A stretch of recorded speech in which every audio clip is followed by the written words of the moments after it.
কিরে আরাফাত, তোমরা এই জায়গায়? আরে ভাই, দোকান বন্ধ করেন, চলেন আমার সাথে। না, এখন তো আমি যেতে পারবো না, এখন তো আমার ব্যবসার সময়।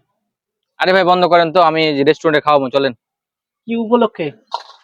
আমি আমার বাবা গাড়ি কিনে দিতে বলছিলাম, বেশ কিছুদিন থেকে দিব দিছি করতে করতে গতকালকে গাড়ি কিনে দিয়েছে। এই জন্য সেই উপলক্ষে আমি খাওয়াতে চাচ্ছি, চলেন আপনার নিয়ে যাই। তোমরা যাও, আমি যেতে পারবো না। কেন? কারণ আমি তো তোমাদের যোগ্য নয়। হেস, কি বলেন ভাই?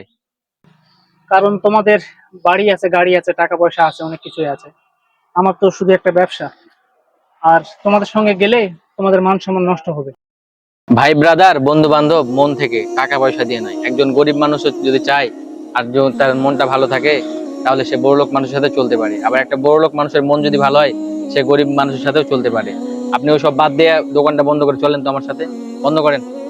আচ্ছা, ঠিক এই আছে। আরাফাত, চলো।